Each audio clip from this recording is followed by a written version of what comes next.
Enfin, les ennemis chaotiques sont là. Oui, les démons avec un lavage de cerveau bien évidemment sont là. Et donc, attendons dorénavant les déesses chaotiques dont le clan n'a que 6 membres jusqu'à maintenant. Oui, c'est malheureux. Nous allons parler.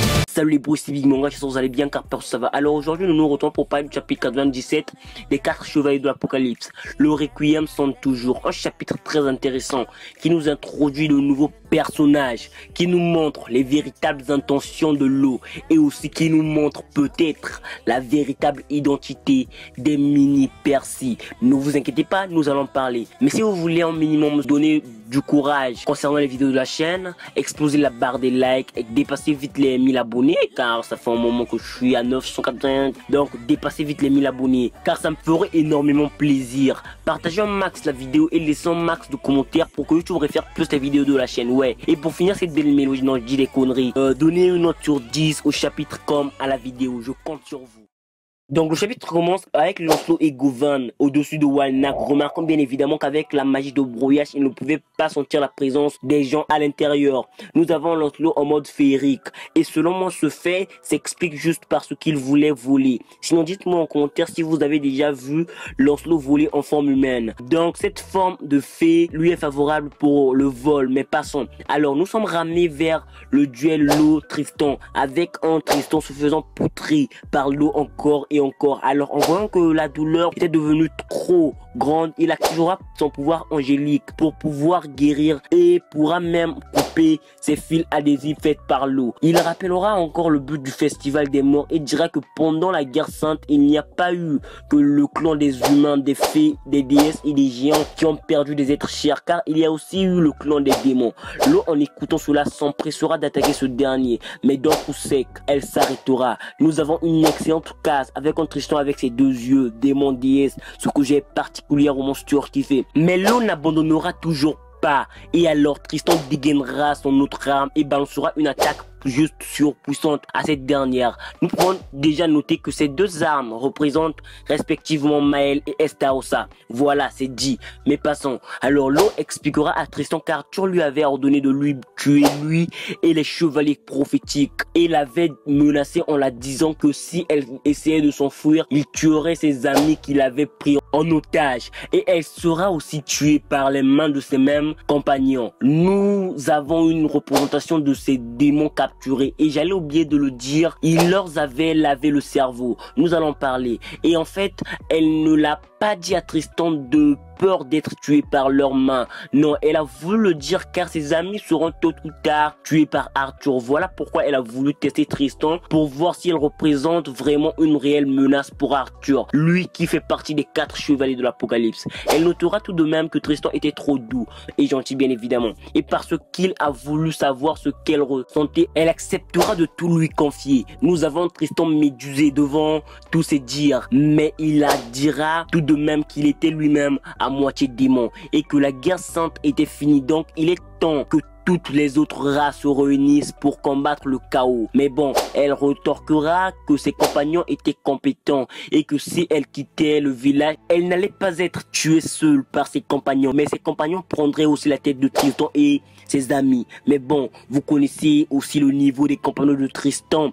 et aussi le plus badass, celui qui est la cause directe de tout ce qui arrive. Ouais, la guerre des 4 calamités. Mais passons. Alors, c'est ce que Tristan donnera comme réponse à cette dernière, hormis le fait du plus puissant du quatuor des 4 que vous connaissez. Nous avons de l'autre côté Lancelot et Gawain qui arrivent à la rencontre des compagnons de l'eau. Nous avons aussi un parallèle que j'ai particulièrement kiffé avec un Tristan disant qu'ils étaient aussi chevaliers prophétiques fanatique comme lui et qu'ils ne pourront pas être battus aussi facilement. Et au même moment, nous avons un Percy qui se réveille et avec bien évidemment Donnie et Nazien plus qu'heureux de l'apprendre, avec bien évidemment Chiotte étonné de voir cela. Car lorsqu'une personne meurt, et bah son pouvoir magique disparaît. Donc concernant Percy, nous pouvons noter que lorsqu'il est accompagné de compagnons ayant foi en lui, il est quasiment immortel. Nous avons Donnie et Nazien pas du tout étonnés de la situation car ils ont l'habitude avec Percy. Alors Thénish apparaîtra devant eux pour les mettre hors d'état de nuire puisque Macduff n'a pas pu le faire. En parlant de lui, nous avons eu une case là où Donnie dit à Percy qu'il s'était déjà occupé de Macduff en l'envoyant très loin d'eux.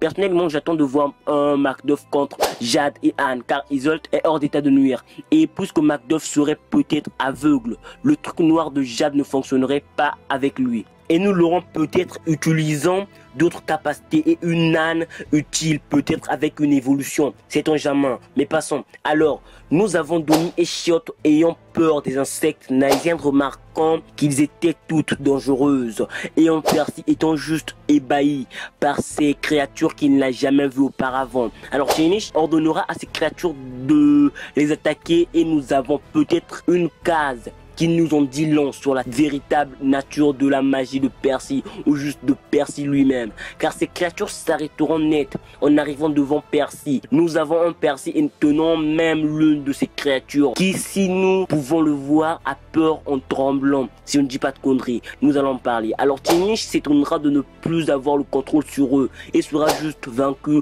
par Nazien avec un coup sec qui va l'endormir. En fin du chapitre, nous avons les mini Percy venant vers Thénish en l'expliquant que la raison pour laquelle ces créatures ne l'obéissaient plus est simple. Oui, car ils veulent vivre. Nous pouvons donc supposer que peut-être que les mini Percy peuvent communiquer avec ces créatures, reste à savoir ce qu'ils leur ont dit. Ou peut-être que ces créatures, on peut voir la véritable nature de Percy ou des mini Percy. Je me demande si leurs aspects mignons ne cacheraient en fait pas des personnalités démoniaques. Et donc c'est plus comme leur instinct animal qui s'est activé en les faisant savoir que les mini Percy sont dangereuses et peuvent facilement les tuer. Et voilà tout pour ce chapitre. Le prochain chapitre a pour titre mort imminente. Reste à savoir si ça parlera de la mort imminente du petit groupe de démons voulant tuer l'eau et les chevaliers prophétiques bien évidemment, car il ne faut pas être sorcier pour déduire que Lancelot et Gawain pourront facilement les défaire,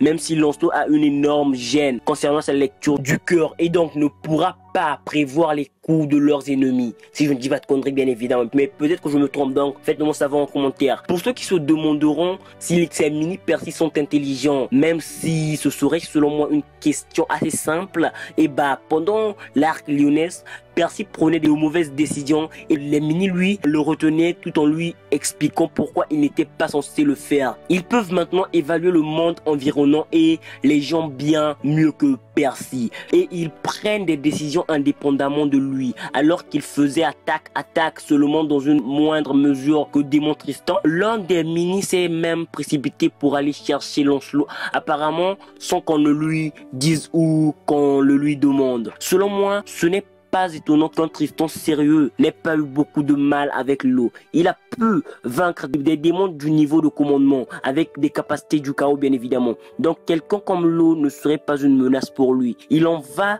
de même pour ses autres démons. Du point de vue de la tradition, il devrait être plus faible que n'importe quel commandement et peut-être même les 6 chevaliers noirs, à moins qu'il n'ait des pouvoirs chaotiques, mais il ne me semble pas qu'Arthur leur en ait donné. Lancelot et Tristan devraient taper du pied. Gawain devrait aller bien, mais je pense que ce serait une bonne opportunité d'apprentissage pour tout le monde. Concernant le groupe qui vient d'apparaître, et bah déjà le démon le plus grand du groupe, Abarouche, si je ne dis pas de conneries, est le neveu de Galande qui est dans le jeu Seven Deadly Sins Grand Cross. Il est un boss d'événements qui vient juste d'apparaître. Il a été scellé tout seul ou quelque chose du genre. Dans le dialogue d'avant-combat, Abarouche exprime sa frustration d'avoir été scellé par 2 sergents, probablement des caporaux divins, du clan des déesses bien évidemment, et se met en colère lorsqu'on lui dit que son oncle a été tué par Escanor. Comme Galande, il semble avoir un certain type de mode comme l'excès critique, puisque sa forme finale est quand il devient complètement orange. Son moveset consiste à utiliser son bras avec des balles ou perles comme un type de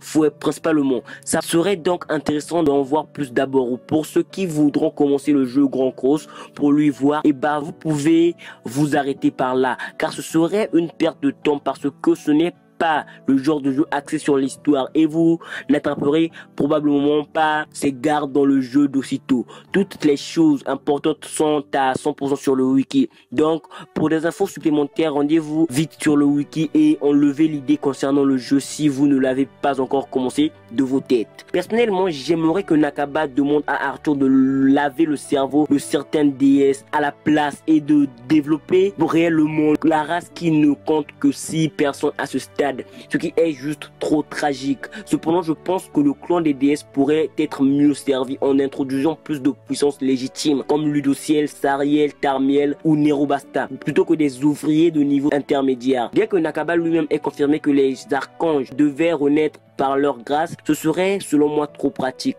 Ressusciter par des forces chaotiques serait la meilleure option et il serait plutôt ironique pour eux de suivre le même chemin que Maël. Les démons et les déesses étaient censés être à peu près égaux, ce qui était plus ou moins le cas pour les 10 commandements plus Zendris par rapport aux archanges plus Elisabeth. Mais l'ajout des Indora et du démon originel a fortement biaisé les choses en faveur des démons. Quelque chose à ce stade est ce dont le clan des déesses a vraiment besoin. Espérons que nous obtenons une déesse originelle à un moment donné, ainsi que des compteurs d'Indora comme l'épée ailée qui a été utilisée pour en sceller une dans le premier film. Ça me semble un peu étrange pour Arthur d'envoyer des démons en envoyant également un appel à ses chevaliers, à moins qu'il ne soit révélé plus tard qu'il ne faisait pas réellement confiance aux paroles de Guenièvre, ou leur faisait-il plus confiance qu'il ne la laissait entendre et ne voulait pas risquer des vies humaines. Si nous suivons l'arc lyonnaise, les chevaliers humains se sont avérés être plus un handicap qu'un avantage. Jericho est connecté à Lancelot, la guerre des 4 calamités, et pourrait être enclin à être ramené à sa faction. Pelgard semble obsédé par Percy d'une manière plus douce, bien évidemment. Seuls les apôtres chaotiques se sont avérés plus gênants et même en cas de conflit sur leur identité, déterminés à tuer les chevaliers de Lyonesse. Mais en fait, Arthur en serait-il conscient? Car pour autant qu'il le sache, Jericho a réussi sa tâche et il n'a aucune raison de s'inquiéter de sa loyauté, ni d'être au courant des actions de Pelgard.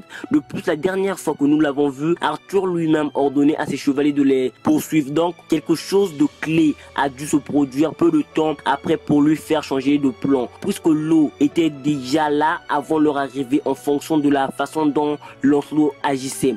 Il est également intéressant de se concentrer sur les démons et Tristan de sa part, car Arthur ne semble considérer que la force de Lancelot suffisamment pour changer son opinion sur le quatuor du destin. Je suppose que l'eau pourrait agir plus seule à cet égard, mais il est assez étrange de voir à quel point elle semble avoir un libre arbitre par rapport aux autres non-humains que nous avons vus sous le contrôle d'Arthur. Je pense qu'elle s'est débarrassée de l'influence d'Arthur d'une manière ou d'une autre, ou que quelqu'un l'a aidé à le faire, car il n'y a aucune raison pour qu'Arthur les laisse libres, étant donné qu'il s'agit de la race la plus hostile pour Camelot. Lorsque Measpla et Galante ont essayé de se souvenir de leur passé, le chaos a automatiquement supprimé leur volonté et les a transformés en tueurs stupides. Et c'est donc l'outil le plus idéal pour contrôler les autres races. Il semble donc que ce soit un thème constant qu'Arthur va laver le cerveau des races non humaines et les utiliser pour ses enchères. D'abord Measpla et Galante, maintenant nous avons le neveu de Galante et quelques autres démons. De plus, ce n'est pas nécessairement Arthur lui-même qui pourrait leur laver le cerveau, mais peut-être le magicien suprême de Camelot, comme Morgane par exemple. Peut-être qu'Arthur lui a demandé d'épargner l'eau parce qu'il trouve ça amusant aussi. Pour preuve, il avait capturé une fée juste parce qu'il s'ennuyait. L'un des démons ressemblait à un mage, celui avec une tête de cerf. Donc il pourrait être capable de se téléporter. Même si ce démon est un magicien à téléporter à Camelot, il ne pourra pas. Sinon, la barrière pour les autres races deviendrait vide de sens. Alors peut-être que d'autres races pourraient se retrouver à Camelot à cause des pièces manquantes de la Grande-Bretagne sur lesquelles elles se trouvaient. Je pense que les amis de l'eau pourraient devenir prisonniers de la même manière, où il y a une une base secrète en Grande-Bretagne où les démons sont gardés et qu'Arthur essaie de garder secrète. De plus, je ne pense pas que le Quatuor obtiendra le chevalier chaotique pour le moment. Même si Tinini survit, elle s'enfuira très probablement. Il est peu probable que les démons aient des marqueurs de téléportation. Bien que Silo était là, elle pourrait en dire beaucoup sur Camelot et aider le peloton de Tristan avec des pistes, car ils n'ont pas d'autres objectifs que d'aller à Camelot. J'espère que vous avez apprécié cette vidéo car c'est un réel plaisir pour moi de vous la faire. J'espère que ça vous a plu. Pour m'encourager à faire plus de vidéos de ce genre, explosez la barre de like, explosez-vous en commentaire, j'attends les partages et explosez les têtes d'abonnement de la chaîne. Je compte sur vous. Si ça vous intéresse d'avoir la traduction française en avance des chapitres de ce manga, même si ces 4 dernières semaines, excusez-moi, vous ne les avez pas eu, rejoignez vite ma seconde chaîne, mon Insta et aussi mon Twitter. Ça me ferait grandement plaisir et ça vous aiderait grandement aussi. Donc c'est du gagnant-gagnant. Alors qu'est-ce que vous attendez? Je ferai la traduction des 5 derniers chapitres, ce qui ne sera pas de la tarte, mais bon, je vais le faire. Pour les plus curieux d'entre vous, rejoignez le groupe Discord et le groupe Facebook pour parler du manga avec des gens plus ou moins expérimentés que moi concernant ce manga. J'espère que vous vous porterez bien jusqu'à la prochaine vidéo, mais surtout, bonne continuation.